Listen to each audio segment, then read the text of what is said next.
historians. I'm Carley. And I'm Blair. And this is the comedy podcast where we talk about history and our girls. And bitch, we're doing the Tudors. We're doing the Tudors, the 6 wives of Henry VIII. And there are indeed 6 of them. And we're on number 5. So we're getting through it. We have to have a conversation soon about what we should do for the next season. We haven't thought about it. Yeah, I thought in my mind, I'm pretty convinced on what we're doing, but I realize I maybe haven't actually talked about it with you in any real way. Okay, cool. I'm excited to find out what we're doing. I feel like it was your idea though. And then in my mind, I was that's what we're doing. Just put it out.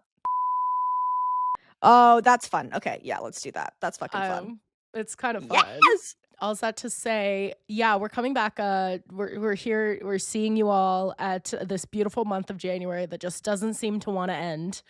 I don't understand how next week is also January. I really thought January would end this week, and I'm pissed. That is pretty crazy.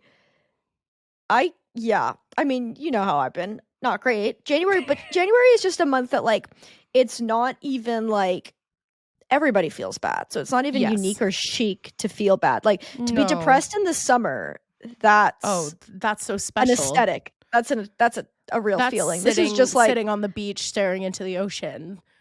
Literally, I'm just at a vitamin D deficiency. Like that's not I have been taking my vitamin D tablets and my vitamin C tablets, and I've been taking probably about 4 a day. And I feel amazing. Okay, maybe I got to start doing work. So I was going to say, like, I do take vitamin D in the morning, but I'm not taking 4 a day. And maybe that's where I'm going wrong. I just have these, like, chewy tablets that are C and D. Yummy. And I feel like it might be, like, a placebo? A mental a placebo effect. But you know what? I'll take it. It's also so cold.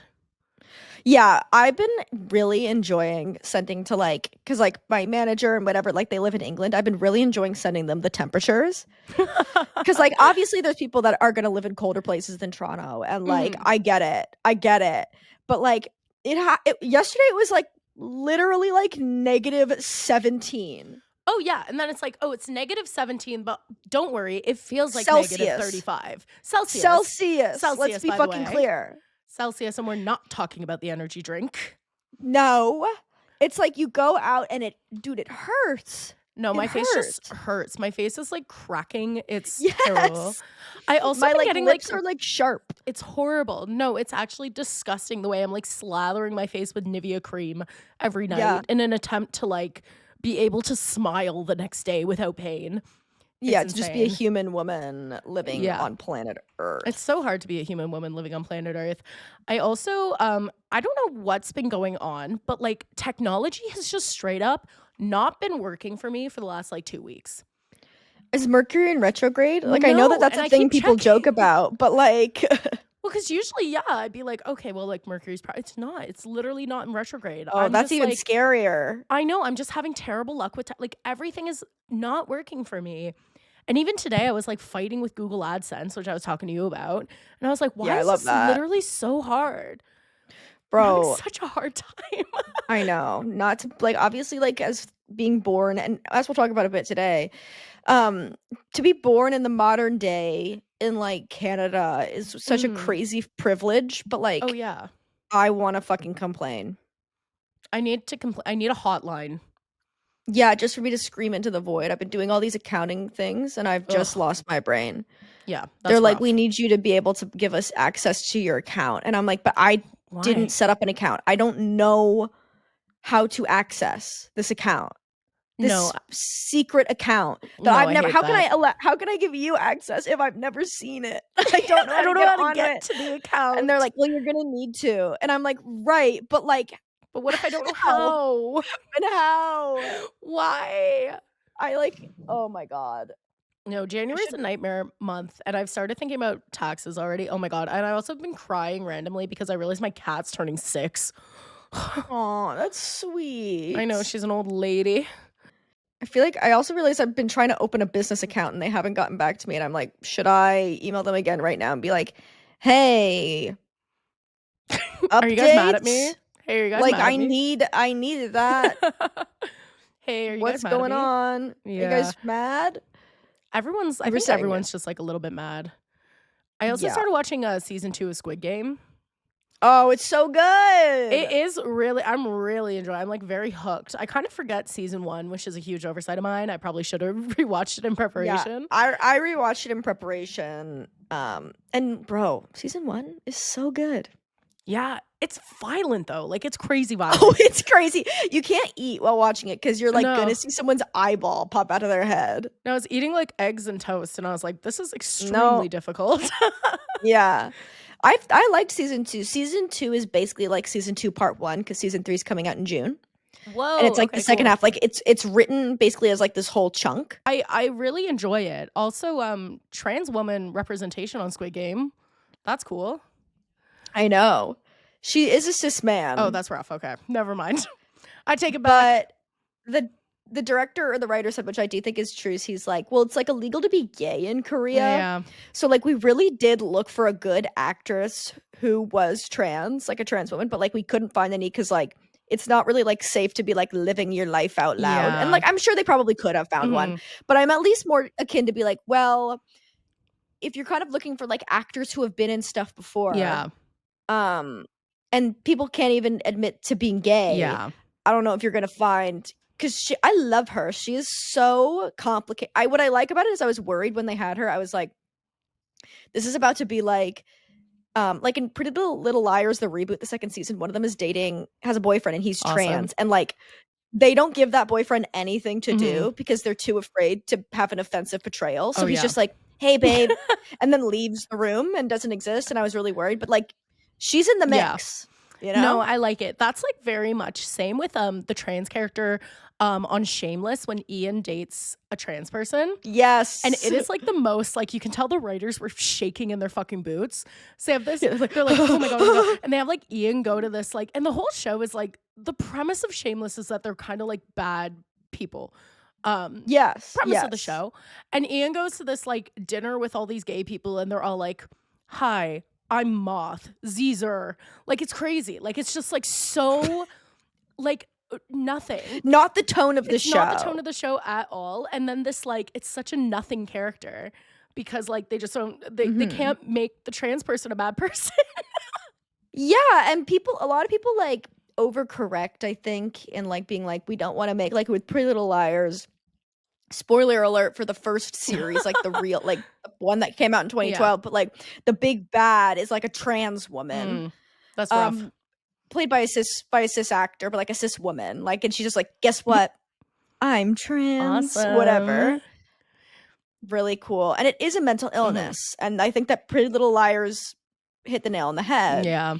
So I think that they were like in a way to correct from being like trans people are villainous and ill mentally. They're like afraid to make them interesting in any way by having them do anything bad at all. And Squid Game is like, no, to be in Squid Game, you had to be bad. You had to do something that got you into trouble. You're not in a good fucking not in a healthy place. No, you're not doing well. Yeah, exactly. Yeah. No, I also do have a bit more sympathy where it's like, yeah, putting an actress at risk for like exposing herself as trans, like I don't really know if that's worth it for like the point of the TV show. You know what I mean? Yeah, it's one of those things where like because so often business people in Hollywood are like lying just because they don't want to do work to like cast somebody who's out trans, you know what I mean? They don't want to like source people, that like we forget that like there are places in which like who is to say that this actor isn't trans? Well, like, 100%. You know what I mean? But like we can't. It's if it's in a place where it's not safe to be that way, then like is it? I don't know. And I will say like the portrayal. I think the biggest issue comes from this idea of being like it's a bad portrayal because it's through the lens of a cis person and it's being portrayed by a cis person and all these things, right? Like it becomes a bad portrayal in the same way that like there's often women written by men and you're like, well, this fucking sucks. But that's not to say that men can't write women. You just have to do it well. Yes. That's not to say that like you can't portray other groups. I mean, besides like race, like let's not. Emma Stone, I forgot. Oh my God. When you were Hawaiian. I didn't She was forget like a that. repeat offender with that. Wasn't she like also like half Asian in another movie? Am I making that up? Maybe that's the same Aloha. I don't know. I think, yeah. I don't remember. I remember Aloha because she's really dodged a bullet on that one. No, people just We don't forget about Aloha. talk about it. It's like, all right. No. But like, you can, if the portrayal is well done, I think that you can portray different experiences other than your own. This is something I feel kind of like it is so like such a blurry line where it's like sometimes truly like you see it a lot with like non-Jewish actors playing Jewish characters, and it's like, well, like how much of this experience is like you need to have a Jewish person playing it? Like I would argue in some cases you really do need someone with that background play, and other times it's like just not really important. Like I don't know, like Shiva baby Rachel Sennett is not Jewish, but like the Jewish director handpicked her to portray like the specific experience. Like I would argue that that is like not really necessarily like there's nothing wrong with that personally. Yeah, as opposed to like doing something like Schindler's List and putting like Brad Pitt. Yeah, it'd be kind of weird. You're like, why? Like, okay, that's interesting, but like interesting choice. I was also just on the topic of like Emma Stone and Aloha. I was listening to Bingetopia and A Little Bit Fruity. Both love A Little Bit Fruity. Matt Bernstein. My two favorite podcasts both recently did like episodes about like celebrity PR and with the Justin Baldoni and Blake Lively case of it all. Just talking about how like these PR people for celebrities are actually like working on overtime. And like if you don't hear about Emma Stone and Aloha, it's because she's got a team silencing. She does not want you to hear about Emma Stone and Aloha. Exactly. Which is always like crazy, bonkers. Whenever you're like, why don't we talk about that? It's like, oh no, it's because you like someone knows they don't want you. You're being prevented from talking about that. Well, I thought that I mean, obviously there's people who have probably thought about it a lot more about the Blake Lively, Justin Baldoni of it all, but it was really interesting to see like it work. Yeah. Like the PR assassination of her personality, like just work. It just did. Because people don't really like women. No. Like they don't like her. And I don't really like her, but like I don't like him. You know what I mean? Like, yeah, for a woman to not be likable is kind of like death and just gives people an excuse to then really come down on you. Yeah. Like, I'm terrified for Iowa Debris every day. Oh, like, I'm so scared. I really, as a woman of color, not me, for people listening to the podcast, as her, like, it's such tall poppy syndrome. It's so much more of a double standard for her. And she's so relatable and likable that I'm like, it sucks that I think this will change because I think that she's fantastic. I do think she's doing a good job at like keeping things low key, but being like present enough to be an icon to the people that like will respect her. But it is so easy to smear campaign a woman. Like you see it in your personal life every day too. Like every day. There's so many women that like even I have to check myself sometimes where I'm like, why am I like discounting this woman because she like blundered once? Where it's like I've given some of my male friends so many chances because I'm just like, oh, he's got depression. It's like, shut the fuck up, man. Yeah. Like, what is that? It's really, really crazy. It's insane. Conditioning. Terrifying. Conditioning. Yes. Wow, we're kind of on topic for the episode today, I fear. Honestly. Yeah, a little bit. I feel like we should we say that like before getting into this episode, we should do a trigger warning. Yeah, that's true. This is so for anyone who's been following the series, we're doing Catherine Howard, who is the fifth wife of Henry VIII, and her story is like a little bit more trigger warning worthy. Yes, I would say like trigger warning, sexual assault, grooming. And those are the big ones, I'd say. Those are the big ones. And if that will trigger you, don't listen. Yeah. Like, it's fine, girl. Don't worry about it. You can miss an ep. It's fine. I don't listen. Don't do it. Don't do it. I know it is hard on podcasts too, because like sometimes I just like, I always think about like I leave just podcasts playing and I'm like, what if there was a trigger warning and then like I didn't make it to the room in time? Like I do think about that. And yeah. So if that happens, it's okay, but it's trigger warned. You've been trigger warned. Trigger warning, snowflakes. Listen up. Yeah. I bet you're triggered. I'm going to trigger. I was listening while I was baking yesterday to a Bit Fruity episode about the crunchy to alt-right pipeline. That's a and great that was one. really, really interesting. Yeah. Well, because it's just like I think I'm gonna do it. Yeah, you're gonna go alt-right. Yeah.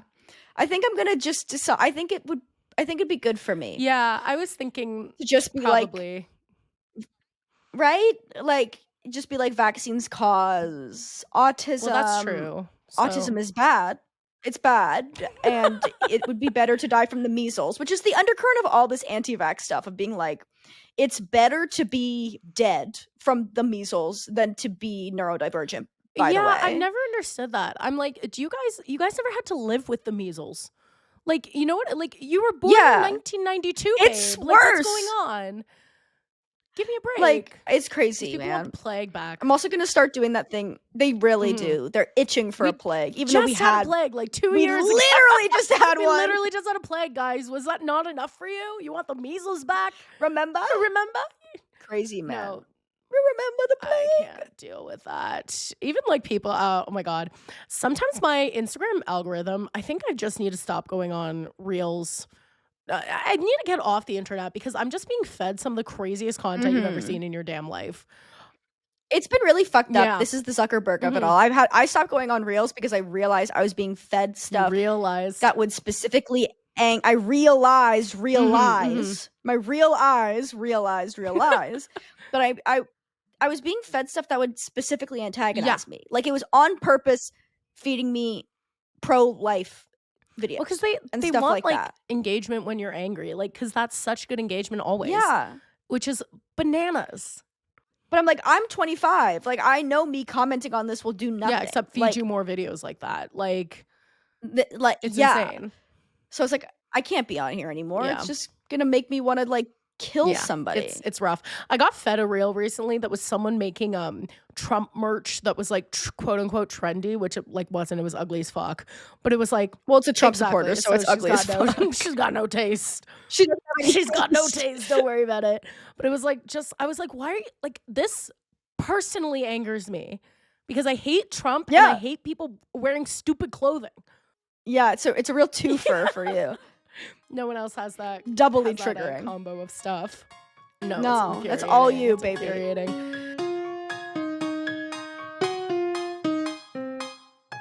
Shall we talk about I want to Katherine get Howard? into it because she is the one that makes me the saddest. Yeah, let's get that out of the way. Like, obviously, we are going to be silly girls, but this is not cute, happy, fun time. This is not the triumph that is Anne of Cleves. Like, this is not like the yes, girl, get it. This is sad. It's just like sad. A lot of oh god. Yeah, I think Anna Cleves was a good like palate cleanser before going into Katherine Howard. And it's too bad. All of it was sad. This guy was not. This is the least hot take in the world, but King Henry VIII, not a good guy. Be careful with that, Blair. It's really brave of you to say that. They're gonna silence me. But it's divisive. Yes. What kind of upsets me about you saying that is that now everybody just seeks to endlessly divide us. True. And you seek to endlessly divide us by saying that. And people don't register that King Henry VIII actually had depression sometimes. Yeah, maybe he was feeling a bit sad. He had sad seasonal affective disorder, and they did not have daylight lamps in the Tudor he couldn't dynasty. Which is tragic. Yeah, they didn't have vitamin D tablets. No, and when you really think about it, like, it's not his fault. Like, because to be honest, like, it was God's will. Yeah. So, like, if it was God's will, like, who are you to, like, go against that? And he honestly really probably wanted to really be like a stand-up comedian and didn't get to do that. And he wanted to Matt Rife do misogynist crowd work. Honestly, what's the saddest thing to me about Henry VIII is that he couldn't get Matt Rife cheek implants and lip injections and then lie about it and say it was puberty. He would have felt so good. And what he would feel so good saying it was puberty. Yeah. Looking like handsome Squidward. Also, puberty is not something you can claim past age 15. I'm sorry. Like, when people are just like, I'm like, oh, like, your face, because like your face changes in your 20s and people are like, puberty. It's like, that's not fucking puberty. It's like, if anything's like, no, it's and I get there's like a second puberty, but people are just like, Oh, like, but second puberty doesn't give you lip no, injections. second puberty Like, means like your body changes shape. It doesn't mean that like you had plastic surgery. Own up to it. Don't be weird. that's like whenever you see any celebrities, like if it's like a before and after pic or whatever, there's always comments being like, now that's just puberty. And I'm like, it's not. Yeah. They're celebrities. It's not. They got work done. It's okay. It's fine. You can get work done. It's not like, it's not a failing. No. Like, you'll be okay. But I do think that King Henry VIII, if he had a For You page, he would have acted a little Rest in peace, Henry differently. VIII. Henry VIII, if you could have only if you could have only learned the Say So dance in 2020. Oh, Henry VIII would have loved Doja Cat. He'd be the exact kind of person that he'd be like, he would love Doja Cat, be like, you're so pretty, and she'd be like weird to him, and then he'd be like, bitch. Yeah. I never fucking liked you, bitch. Yeah. Henry VIII would have done that thing that Drake did where he would have Ice Spice on his private jet. Oh my God. That's cool. Rest in peace, Henry VIII. You would have loved Ice Spice. Oh my God. I have a book recommendation. I already texted you about it, but I'm literally not. I'm literally not even through. Like, I'm barely at 100 pages, and I think it's going to be one of my favorites of the years. It's called Rejection. And yeah, I read about it. I was reading it. It was on my list. I'll lend you my copy after I'm done, because I think I'm going to be done pretty soon. But it's like short stories, it's short right? stories. And they're really cool. Like, I don't want to give too much away, but like the first, I know it's kind of incel-y in a good way, but like in a way that like investigates like men. It like investigates like men and rejection. It like just like people's reactions to rejections and stuff. But the first story is called The Feminist, and it's been like published in other forums, so I feel like I can talk about it. It's not really like a huge spoiler, but it's about this like guy's descent into like, he calls himself a feminist and just like tries to support women, and like ultimately he just does that to get women to like him, and then it backfires. I don't want to like give too much. It's also a short story. Okay, Justin Baldoni. Exactly. Like, and it really is giving Justin Baldoni, where it's like, oh, there is something so insidious about like someone who's like putting that on too much. But you guys should all read it. It's so good. Yeah, that's every man in the commentary space. Oh, so sorry to say, but every man online is like, I think that this guy is being pretty fucking weird to women. It's like, that's such a hot take. It's interesting though, because that's such a hot take, and it's interesting because every single one of your friends is a white man, and you never collaborate with women at all. Yeah, and that's really interesting. Don't freaking worry about it, actually. So shut up and don't worry about it. It's like Cody Ko is a great fucking example of that shit. Of like Cody Ko being like, everybody's like, my unproblematic white boy. And it's like, well, he had sex with Tana Mojo when she was 17. Yeah, so he actually is. That's the definition of problematic, personally. So yeah. No. Anyway, let's get in. All right. Speaking of. Okay. So Catherine Howard was born around 1523, likely in Norfolk, England. Okay, again, this is the past, so we're working off of vibes. Also, after her death, all of her letters were burned. What? So we don't really know a lot about how she was actually feeling, which I think is why she suffers the most from, like, a lot of Henry VIII's wives get, like, flattened into their thing. Yeah. And, like, hey, it's a comedy podcast, like, and maybe us. Maybe we too a little do that. We've been known to flatten. But it's like, you know, Catherine of Aragon's quite dignified and pious. Mm-hmm. Anne Boleyn, very like modern woman. Jane Seymour, very like subservient, whatever. Yeah. Everyone's like, Anne of Cleves is fucking ugly, whatever. But I really think that Catherine Howard like is the biggest victim of this, because everyone's like, and she was a slut. Yes. And it's interesting to me that that's how she gets flattened. And I think a lot of that is because we have no means of knowing what happened to her. Like, we're going to get into it, but she was like obviously pursued and had affairs with other men alongside Henry. And the letters that we do have from her, historians have argued like, well, she could just be writing like, yeah, I want to be with you, because that's like, you're satiating. It's like, why were you nice to that guy that was a fucking creep? And it's like, well, so he doesn't literally kill me, you know, like. But because we don't have her letters or any of her writing, we have no means of really understanding like what her headspace was at the time. Yeah, 100%. And I think like getting kind of like put into this like slut archetype of history is so dangerous. Like, I would argue that it's one of the worst legacies to have, because there's just no coming back from it. Like, even in 6, I think they do a good job of kind of like vindicating her, but at the same time, like, her whole thing is still that she like slept with other guys. And it reminds me a lot of when we were talking about during the Salem witch trials, talking about how like John Proctor's The Villain, the play we read, where it's like it's going to Broadway now, which is awesome, but like, yeah, we've got to go. Know. We need to March.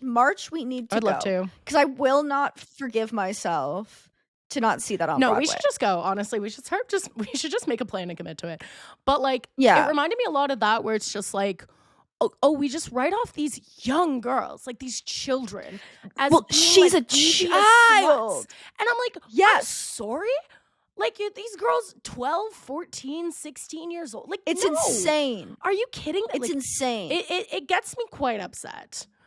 Yeah, I will say, like, and this is the same way I felt about those girls in the Salem witch trials, and I feel this way about her as well. Like, by the end of the story, you just feel very angry in a way that I would imagine, like, if I were to ever have a child, I would feel. Yeah. Of, like, just feeling so angry that, because you're reminded about how not protected so many young women are. Yeah, for sure.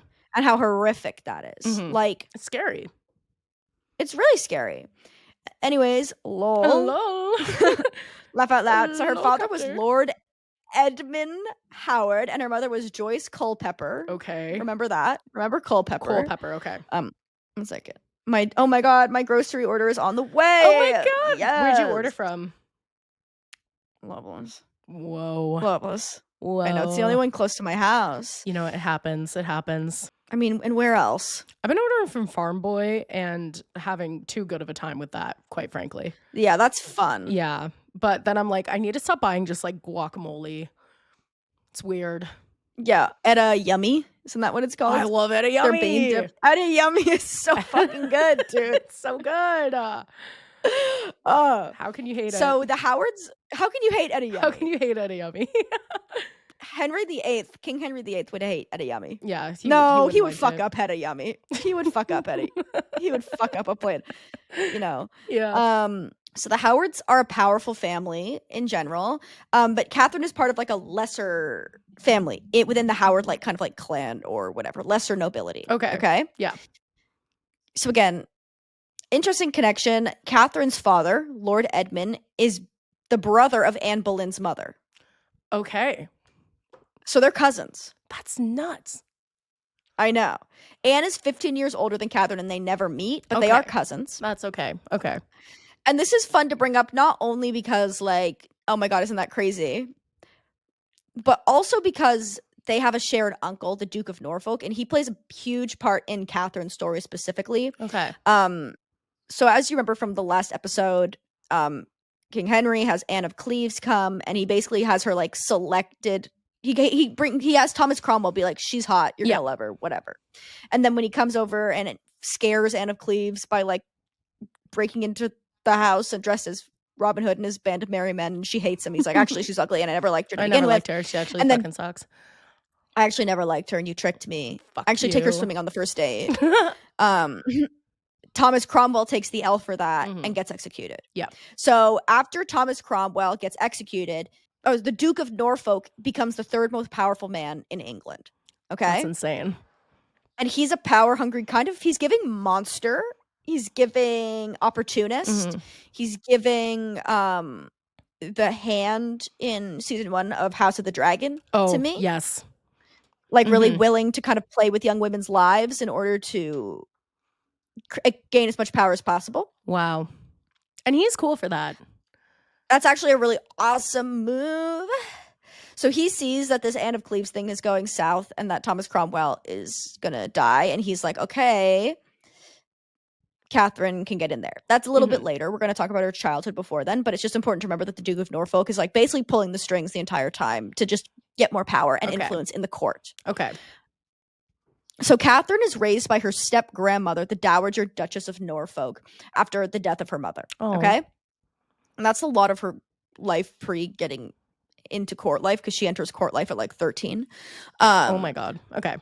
Cool. That's awesome. So she's removed from the royal court here. Like, she's educated on like courtly behaviors, beauty, all the things that like women of a certain class are educated in. I love getting educated on beauty. I would love to take a beauty class. Where the fuck? University of Toronto continuing studies course on beauty. Where is it? Where is it? When is it? All I had was Juicy Star 07 on YouTube. Like, let's go. I need a refresher. I need someone else. I need a course taught by Bethany Moda. Oh my God, yes. Love her. Professor Moda. Professor Moda to you. Where is she now? She's been posting on TikTok. I feel like she's posting? Yeah, it's like just like that. Normal. I feel like she works a job and she seems chill. Okay, good for her. I'd be friends with her. Come on the pod, Bethany Moda. Bethany, get on the pod. Come on the pod. Come on. So she is very much like, again, a part of this like high class society, but she's an outsider. Like she's kind of like homeschooled. Okay. Vibe. Okay. Yeah. But this is a richer, more connected household than that of her parents. Like this allows for like upward social mobility, all this stuff. Okay, right? Nice. Now, first troubling thing in her past, horrible. She is abused by her music teacher, Henry Manox, Manox. Nice. He was 20, she was 12. Cool. He groped her and molested her while teaching her music. Mm-hmm. Eventually, her family finds out and they scare him off, not because he's molesting her, he's groping her, but because he's of low class standing, and they're like, it's actually crazy you think you could get with her, because you're poor. Yeah, don't be embarrassing. Yeah, so it'd be fine if you were rich and groping our daughter, but you're poor, so get out of here. Yeah. So that's the first troubling thing to happen. Yes. Strap in. Awesome. It's not the last. So she gets So Katherine gets introduced to the court sometime between 1536 and 1539. Mm-hmm. She enjoys the lavish lifestyle of the Tudor court. Everybody likes her. She's really pretty. She's, again, either 13, 14, 15, or 16. Which is the age of a woman. But she's like, which is the age that a young woman should be in court. Yeah. She catches the eyes of several noblemen, but remains somewhat in the periphery in terms of like royal power. Like she's not like a main player in the court yet. Yeah. She's just like kind of there, right? In late 1538, she has an affair with oh my God, let me take that again. In late 1538, she has an affair with Francis Darahan. Again, troubling. Yeah. She's 15, he's 25. Cool. Boo, awesome. Boo, awesome. Boo. And I looked this up, and like reports kind of state that the age of consent at the time was 13, which is like, so what a good age. Henry Manox, you're going to fucking jail. Yeah. Like that, you just prison. But prison time for you. Prison time. So Frances Dereham worked as the secretary in the household of Catherine's step-grandmother, the Dowager Duchess of Norfolk. So again, it's like really troubling to think about how her childhood when she's like living in this house is basically really cool, defined by these like older men working for her grandmother, abusing her.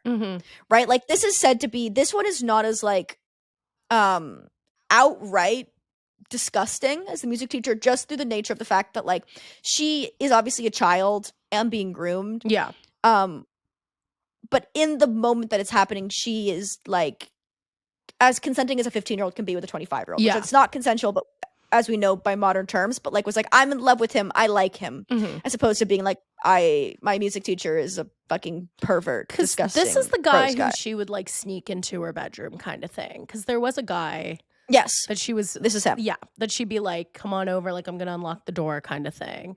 Which is like something you do for a 25-year-old man as a teenager when you have been abused by one, quite frankly. Yes. And yes. Yeah. And you have no protections. So they are romantically involved. Yes, you have no protections. You have nobody in the world. They're romantically involved and have a sexual relationship. And at some point over the course of this sexual relationship, Dereham is reportedly promised to marry Katherine. Okay? Okay. Pin in that. Nice. The relationship is well known among people around them at the time, but it's not considered overtly scandalous because it was normal for young lovers to have liaisons. Yeah. So it's like normal. Because again, she's not like influential. Yeah. So it's like fine. 1539, big year for Katherine. Huge. She's 16. Nice. So, you know. And again, that relationship with Dereham was in late 1538, so a year ago. Okay. It kind of ends. Awesome. Whatever. Yeah. Um, he goes away from court for a while, and I think that's why this ended, but he comes back. Okay. So she's 16. In March, she becomes Anne of Cleves' lady-in-waiting. Nice. So kind of like court-appointed bestie. I wish the Duke of I Norfolk, had those. Right? Yeah, I wish I had court-appointed besties. Just to kind of hang out. Yeah, that's my improv group, actually, I think, is my ladies in waiting. You're court-appointed. Yeah, you're all ladies in waiting. Yeah. So the Duke of Norfolk secures this position for her. She's there in December when Anne is in Greenwich, and King Henry arrives dressed as Robin Hood and his band of merry men to meet Anne of Cleves. So she's just there, which is kind of like a fun That's hilarious. Wrinkle. That's so cool. Yeah. She's just like also there being like, cool. This is awesome. Yeah. So that all happens, and we obviously know how that ends. Mm-hmm. Where like basically over the course of a couple of months, they're like, this is absolutely not going to happen. The Duke of Norfolk sees this happening, ambitious as fuck, wants to obtain more influence and power in the court. So in 1540, he presents Catherine to King Henry, and he becomes enamored with her. Okay, cool. Typical of Henry. She's... Love that. Yeah, he's real. It's not that hard. Like, I feel like the Duke of Norfolk was like, if I present anybody to him, he will take her. So and let's get Catherine. It goes back to this thing too that like we talked about before with King Henry, is that like he was in love with the idea of love. Like he wasn't just like he was a tyrant, obviously, but he also just wanted to be like the Romeo in his story so fucking bad. Yeah, he's lame. Like, I feel like we kind of make him seem really scary when he's a loser. Yeah, no, he's a huge loser. He's also now at this point, because he used to be really hot and handsome when he was young. Now he's like older. Yeah. He's kind of fucked up. He's 49. Yeah, he's losing his damn mind, and he's still like, I'm a young lover. I'm a young lover. Yeah, he has an open sore on his body that kind of just oozes and smells. He fell off a horse and got surely brain injuries. Yeah. And he's just in a bad type of way. Yeah, and in his mind, he's just like, 24-year-old Anne Cleves, too ugly for me. I need a young teen romance right now because I am fucking Gulliver Travels or whatever the fuck. Like, eat shit, dude. Literally. Ugh. So he's 49 at this point, a couple of months away from his 50th. She is 17. Which is a perfect age ratio. That is actually the age ratio I was looking for on Omegle as a 17-year-old girl. So literally, don't you just hate it when girlfriends have homework? Oh, that's so annoying. Isn't it annoying when your girlfriend is in high school? Oh, isn't it annoying when your girlfriend like can't remember 10 years ago because she was a child? It's so annoying. It's so irritating. Like, yeah, King Henry was trying to roll up to prom. Like, he was ready. He proposed to attend to her, prom. Actually. He proposed to Catherine Howard. It's insane. With, like, ooze from his sore. He, like, spelt it out, like, on the prom, wall. Question mark? Written in just, like, leg ooze. Just ooze. Just general ooze. Don't ask what it is. Horrific. Don't ask what it is. You don't want to know. You don't want to know. It's from his leg. It's from his leg. It's leg stuff. That's all that matters. It's leg stuff. Don't worry. It's we all have it. We all have it. We all have leg stuff. Right. We all have liquid coming out of our legs. Don't be weird about it. It's the past. It's the past. Come on. It's the past. Insane. So she was known to be incredibly beautiful and was said to be one of the most attractive 17-year-olds in the court. I feel I relate to that. Yes. And it was said that her youthful energy drew him in, which, like, yes. No shit. I don't think that was kind of put on. Yeah. Because that's a weird, like, thing that Catherine Howard gets. Of, like, I feel like, before I knew a lot about her, she's really painted as a seductress. Yeah. When she is 17. Like, she's not a seductress. You're just horny for her. Yeah, she should be posting Lana Del Rey edits on Tumblr, not, like, seducing 50-year-old men. That's so sad. No, it's... Catherine Howard should be listening to Ribs by Lorde. Yeah. Why is she in the court with King Henry? Yeah, this girl should be jamming on Supercut. Like, leave her alone. Leave her alone. But that's how they justify it. History is written by the it's really fucking men weird, that dude. Win, dude. Like, I actually... Flop. Flop. I don't ever want to talk about another man in my life. I know. Well, get ready. Awesome. That's human... That's what we're talking about here. So on July 28th, 1540, Catherine and Henry are married on the same day that Thomas Cromwell is executed. Awesome. Which is messy but funny. That's good. And it is believed, just as kind of like a side note, that Catherine is pushed into marrying Henry by her family and by her uncle, the Duke of Norfolk. They're like, yeah, it'll be really good. Mm-hmm. But for like political power. Yeah, for sure. Well, her family probably wants the political power too. Absolutely. I don't know if they said that to her necessarily, but that they were like, you should marry him so we can have power kind of vibes. That's the other thing about the damn past is that like all these women were just used as pawns by their family. Like obviously it's King Henry was fucked and like, but like we also have to say like, how is your mom and dad going to fucking the negotiation table with your life and body and brain? Like what? Well, also this is the same family as Anne Boleyn, which when we talked in her episode, like they basically I'm gonna say prostituted out because it's not sex work if it's against your will. Yeah. Her older sister to be Henry's mistress, and then when she fell out of favor, they were like, Anne, get in there, girl. Like, this is the same family, right? Like it's crazy. It's horrific. Mm-hmm. So Catherine is crowned queen. She's 17, 18, not good at being queen on account of being a teenage girl. Yeah. She's just a girl. What do you want from her? So there's a couple reasons why she's not good at it. Mm-hmm. She's 17, 18. Gotta be one. Yeah, gotta be one. Gotta be one. This did not come up on any of the things I was looking at. When you read about her, a lot of times they're like, the reason her and Henry kind of slowly fell out of favor, because she didn't bear a child yet, but they weren't together for very long. So he wasn't really mad about that. Yeah. But she was quite bad at being queen. And when you look up like why, they're just like, she was naive. So like you have to keep like really digging to be like, but why? Yeah, what did she do? They're not saying the quiet part out loud, which is that she's a teenage girl. Mm-hmm. And not to say that teenage girls can do anything, but like, this is a world kind of dictated by rules unsaid. Yeah. So it's a lot easier to trip a tripwire when you don't know what the fucking rules are because you're just expected to know.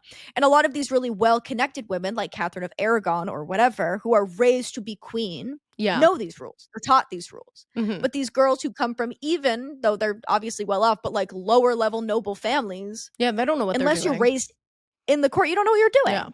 And the rules are different, right? So that's part of the reason. She grew up away from court, so she's an outsider. Yeah. She doesn't have the political savvy to navigate these relationships as queen of the court. Yeah. Lol. She's a homeschool jungle freak. Literally. Like, who's a less hot version of me. Yeah. Said Anne Boleyn. Said Anne Boleyn. Mm-hmm. Literally. Oh my God. Okay. Wait. You should make, yes, when we promote this, that should be the meme. That should be the meme. That's true. You're a homeschool jungle freak who's a less hot version of me. Less hot version of me. Okay, perfect. Writing it down. Yes. So she'd kind of like figured out how to like rock as, you know, lady in waiting and in the court, but the rules are different as like a lady of the court and as queen. She was quite impulsive and emotional, which is like fine if you're 17, but like queen really needs to remain neutral and politically neutral, and she wasn't very good at that. Yeah. She just really wasn't like strategic at all, which is fine. But like, she also had no mentors. Like Anne Boleyn, Catherine of Aragon, their families beforehand were like, girl, this is what you need to do. Yeah, this is how you got to get on. She didn't have any of that, even though it's the same family. But the Duke of Norfolk was too busy trying to like get power in the court to like tell her what to do. Yeah. Whereas like Anne Boleyn got herself into shit kind of knowingly. Yeah. And that's not right either way, but she kind of was like, I'm playing chess, nobody can stop me vibes. Whereas like Catherine Howard didn't really know that she was doing things wrong. She also just like didn't see the weight of her personal affairs and relationships in relation to being queen. Yeah. So she had those previous sexual relationships, which if you were a queen and you were raised to be a queen, you would know you can't really do, but it's fine if you're a lady of the court. But she didn't think she would be queen, so she didn't anticipate that then. Also, she was being groomed, so like that's a wrinkle that and also like there. Relationships like that, like getting into favor with like high-ranking men was probably seen as like something you should do. Like, the mistress of it all, like but then she underestimated, again, on account of being a 17-year-old child, that like those things, she didn't deal with those things. Like, you know what I mean? We're talking about celebrity PR. Yeah. She didn't like, I don't know, send someone out to like kill those people, which she probably could. She did not hire a publicist. No, she did not hire a publicist. She was doing her own PR. And she underestimated like Henry's jealousy, right? Yeah. Like whereas like Anne of Cleves seemingly came into the situation grown for 24 years old. I feel like Anne of Cleves in my head, I'm kind of casting her as Chapel Roan. Yeah. Well, because she's giving lesbian. Chapel Roan, yes, first of all. And then also like Chapel Roan, like she'll react certain ways to paparazzi because she's a grown woman and wasn't a Disney child raised in the spotlight. So when somebody like acts fucked up to her, she's like, you cannot speak to me that way. Like that's insane. Don't do that to me. Yeah, for and that's kind of Anne of Cleves to me, of being like, Anne of Cleves went into a relationship with Henry being like, how am I going to get out of this? What can I do? All these things. Whereas like Catherine Howard was just like, I'll be fine, I think. Yeah. Well, because what else is she going to do? And she's a child, and she wasn't raised to think that way. Yeah. Again, like a lot of these women who are like raised to be political pawns, are raised to be political pawns. Yeah. Whereas like this was kind of thrust upon Catherine Howard. Yeah, they know what they're doing. So by 1541, there's a strain on Catherine and Henry's relationship on account of the fact that they have nothing to talk about because he's a 50-year-old man and she's 17 years old. Shocking. Also, she's bad at being queen. So at this point, Catherine engages in an affair with Thomas Culpeper, her distant relative. Her mom's name was Joyce Culpeper. Oh, God. And when I say engages in an affair, all the historical documents, or like not documents, when you read somebody, a lot of things, people are like, they had an affair. Thomas Culpeper was already an accused rapist at this point, and had been accused of murdering a villager as well, which is like a year prior, which is an awesome reputation to have as both rapist and villager murderer. Yes. Not only are you raping a park keeper's wife, you're also murdering a village people. Yeah. A village person. Yeah. A member of the village people. Yeah. The YMCA never gets written in this universe. Because you've murdered the village people. You've murdered the fireman. Yes. Or whatever. So he was accused of both of these things, but escaped punishment due to being in favor with the king. Insane. Love that. And so he assaulted Catherine Howard for sure, right? Like, right? Like, I mean, not to guess what happened, but like that's if these facts were presented to me, I would say that. I would probably say, and again, like we have to think, but she's a girl who has been, this is such a depressing episode, guys. I know you came here for comedy. I'm so sorry. But like when you're thinking about women who as children were groomed consistently, like these relationships happen to them because they are vulnerable and because this is what they think people want from them. And this is how they think they can get tenderness or whatever. So whether or not the assault was violent, or you know what I mean, or not, it was pointed. Yeah. Right? Oh, and also 1541 was the year that her first guy, like not the music teacher, what's his name? Daraham, yeah, there we go. He comes back to court, starts chatting to everyone, being like, you know, like back in the day, like me and back when she was a 15-year-old, like we used to be together. And then people say that like, oh, Culpeper heard this, was like, I'm a piece of shit.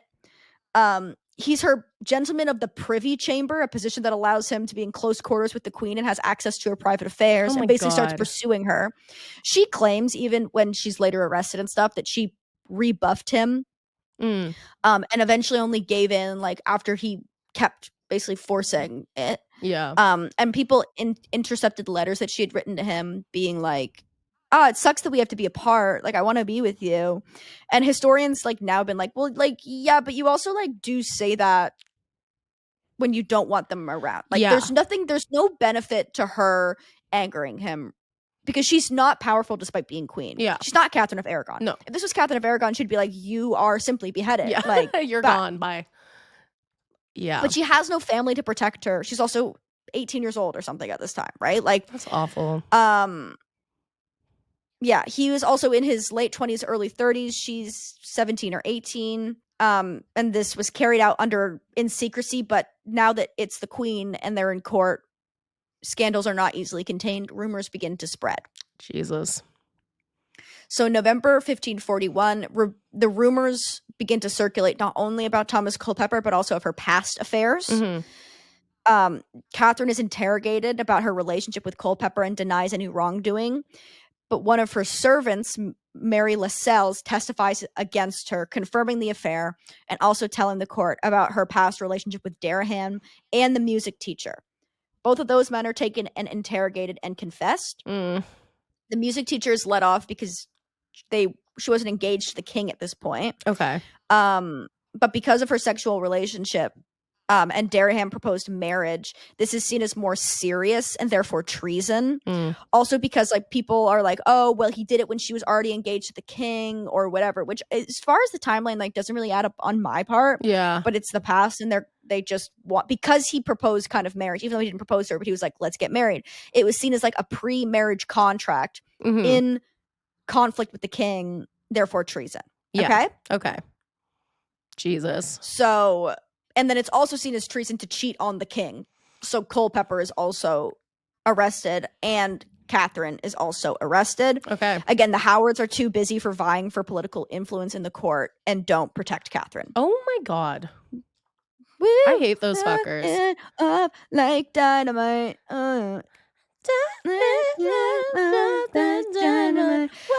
Love it. Honestly, Katherine Howard, rest in peace. You would have loved BTS. Oh, she would have been in the army. This girl should just have been in the army. And that's what's actually the most tragic thing about this is she has to be with this gross old man. Yeah. When she should be just in the army tweeting RM gift sets. Yeah, like making Jungkook edits. It's so sad, It's so sad, dude. She should have lived in 2020. I have to tell you something. Oh no. So it's funny, but like, so obviously like Reese does like temp work and he'll like sometimes if somebody's sick go into like the office and just like sit at their desk and whatever, right? Yeah. And there's a girl that he'll often have to go in for and she's a big BTS stan. So he has to just go in and sit at this desk that's covered in BTS photos. Including like the do it for her thing, but it's do it for him and it's pictures of Jungkook. No. So he's like, whenever somebody comes over to ask me how to do something, I look crazy. I look insane. That's so funny. He looks like a 30-year-old BTS male stan. Just obsessed with Jungkook. Publicly at his work. Wow. Gorgeous. Love that. So on December of 1541, Katherine Howard is arrested and taken to the Tower of London. She is interrogated and denies her previous relationships with both Dereham and Culpeper, but her fate is sealed. This is also important to say, like, King Henry is like, you are guilty, I hate you. So there are lots of like testimony at the like trial, but the trial is very swift. And like, if the king, who's a known murderer, insane person, is like, she's guilty, that really incentivizes you to be like, she is guilty. Yeah. You know? Because you don't want to get killed. No. Yeah. She doesn't have a jury of her peers. Like, come on. You're just trying to not get killed by the king. No. That jury should be 12 BTS stands. Yeah, exactly. History would have turned out a little differently. If Jungkook had been on the jury of Katherine Howard, let's just say. If Jungkook was in the court things would have of King Henry VIII, things would have gone a little different. Is Jungkook the one that was reincarnated as Princess Diana? Okay, so who's to say that beforehand? Yeah, exactly. He was also, you know, exactly. No one. We're making intertextual connections through Jungkook on this. This is what I'm saying. This is what we're doing. Exactly. This is the important work that we're doing here on Girl Historians. Is saying that Jungkook was, first of all, Princess Diana. Yeah. Before that, in the court of King Henry VIII, and he was friends with Katherine Howard. They were besties. He was gay BFF. Yes. My sister wanted me to tell this story on the podcast. I keep forgetting, which is she went in England to the site where Anne Boleyn was executed, and there was someone vaping there. That's actually, honestly, how she would have wanted it. Exactly, which I think is but my sister wanted me to tell that story on the pod, and I've done it, and she can get off my ass. That's good. You know, it was good. I thought it was good, you know? Yeah. It's got a little twist. So, On December 10th, Culpeper and Dereham are executed. Oh, dear. Okay. All right. Dereham is executed by hanging, and his body is quartered. Cool. So very, very violent. Because of he was doing treason against the king for whatever. Cool. I mean, at the end of the day, these are all fucking groomers, so yeah, it's not that I'm gonna shed a fucking tear, but still, and Culpeper is beheaded. Okay, good. Oh, you don't want to get quartered. Yeah, it's you don't want to get quartered. Best avoided. So before his death, Culpeper is desperate and tries to place blame on Katherine, claiming that she seduced him. You fucking liar. Mm-hmm. You liar. You lied. Don't you hate it when a 17-year-old girl seduces your early 30s ass? No, and this has happened to me, and I keep trying to get sympathy. And then I keep getting canceled on TikTok. I hate it here. So you have to make a new account. I have to make a new account. For You page where you want it. I just keep to say it again. I'm trying to get on the right algo. You don't understand. Jesus. Yes. I hate it here. So then Katherine Howard is found guilty of adultery and treason in a brief trial. Okay. She's stripped of her title as queen and condemned to death. Oh, Jesus. Okay, February 13th, 1542. She's executed by beheading in the Tower of London at age 19. Their marriage, I believe, was 16 months. That's so sad. Which is really short. It was I think it's the shortest royal marriage or something like that. It's up there. That's rough. Well, there's also that story that when she was in the Tower of London, like awaiting execution, she asked to have the execution block brought to her room so she could practice laying her head on it. And that just makes me so sad. That's so sad. Where she was like, she wanted to do it correctly. And so like all the night before she practiced, like putting her head on the block. And that just makes me cry. Sad. Like, I'm like, girl just wanted to be like, she wanted to do it correctly. She just wanted to do it like she wanted to do it correct. Like this girl just tried to appease everyone. And it fucked her over because men are evil. No, it's devastating. Yeah, there's a couple of other little sad stories before her execution. So before her execution, Katherine Howard confessed her sins and expressed deep regret. She told the executioner that she was a queen, but to die like a commoner. She reportedly admitted she was the most unworthy creature to have been queen and asked for forgiveness of those present. Her speech, she's just in it. Like, this girl's innocent, dude. That's so sad. And as she was led to her death, she reportedly tried to stay composed, though she was said to be visibly distressed. It was a public event. Like, it really was like a public event, this execution. I hate that. And execution is the standard for royal death. Yes. And it's said to be swift. Beheading is what I mean. When I say execution, I mean beheading, even though that's not always what it means. But the executioner was a novice. Oh. And he missed the first blow, requiring him to strike again to finish the job. Gee, oh my so that's the end of Katherine Howard. Real sad. Yeah, that's devastating. Just a sad fucking story. Like, this sucks, dude. It really is. Like, there's something about like the other wives that has like a bit of like almost like they just like seem to have like a little like the tiniest shred of autonomy in every story. Like even Anne Boleyn, like even like I agree. You have these people who are really kind of like these women who are like, for what it's worth, like at least like a bit empowered in their selfdom, and Katherine Howard is just fucking run into the ground and killed before she hits 20 years old. Like, it is so much more devastating in that way. Well, yeah, because Catherine of Aragon, like, again, already there's a win if you don't die. Yes. So Catherine of Aragon, Anna Cleves, out of there alive, doing their thing. Even though obviously victims of the situation, but there's still a bit more happiness in that story. Yeah. Anne Boleyn lighting up the world, like, obviously a very tragic end, but there is a real agency in like the complexity of her beliefs and who she is as a person and who she was. Yeah. Jane Seymour died, but like died of natural, quote unquote, natural causes, right? And he loved her. Yeah. And Catherine Parr, spoiler alert, was with him until the end of his life. So like, well, yeah, and even like Anne Boleyn, who got executed, like she really like blazed a trail through the court for better or for worse. Like she made her presence known. She was like, she was that bitch burn out in and so fade many away. ways. 100%. Yes. And like Jane Seymour, like, for what it's worth, was like loved by the king, and like Catherine Howard was just used by King Henry to play out like a freaky little teen fantasy, and then killed because he thought she was a slut. Like, like I actually it makes me want to vomit. Like I feel sick to my stomach. But I will say, on a happier note, I think my favorite song in Six the Musical. Ooh. All you wanna do, baby, is a good one. I don't even know what my favorite. I like the opening. It's so good. Divorced, beheaded, died, divorced, beheaded, survived. And tonight, so good. We're here live. I have live. Nice. God, thank you. Yeah. I don't have them. Let's make this tragedy about us. I forgot about that. Well, this is like an actual tragedy, and we haven't had like a real tragedy to do it. Let's make this tragedy. I know. We're doing it about like the life of Bob Dylan when he's fully alive and vibing. Like he's doing totally fine. And we're like, let's make this tragedy about us. Let's see. Okay, I feel like. Okay, I have a good one. Okay, yeah.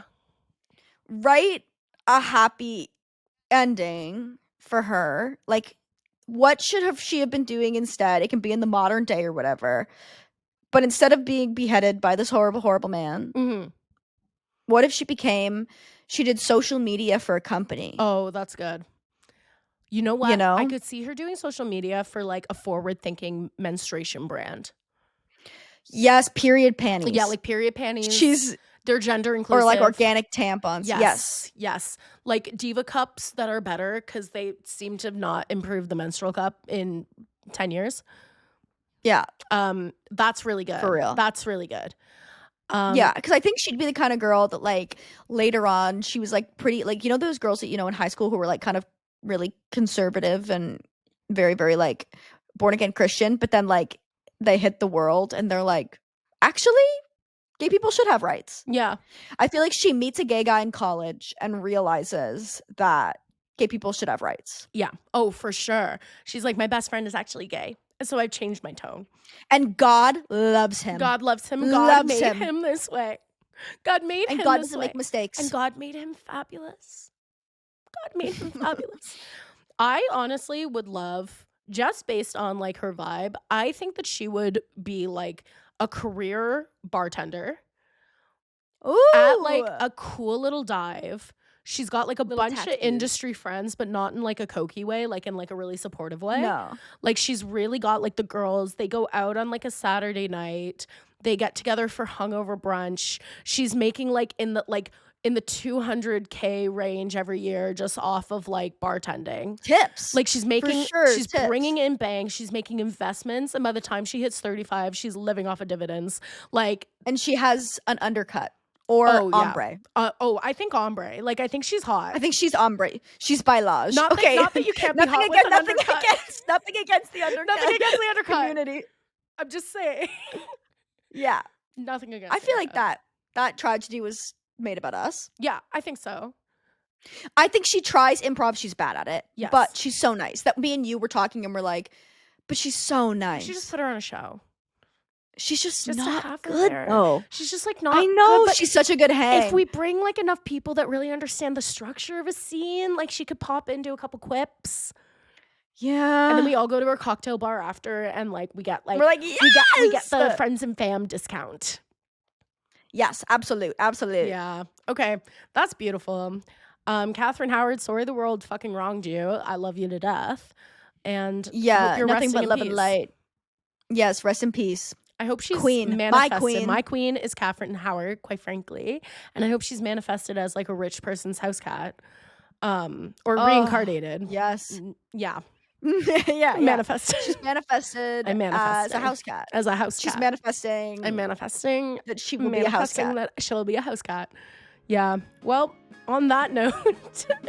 Yeah, thanks for liling, guys. We'll see you next week. Thank you so much for the story, Carly, and we'll talk to you soon. We'll be back with The Last Wife. Bye.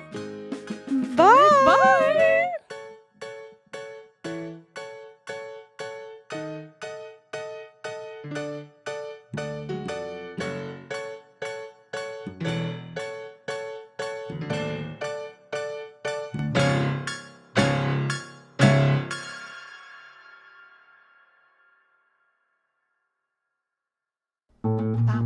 This podcast has been brought to you by the Sonar Network.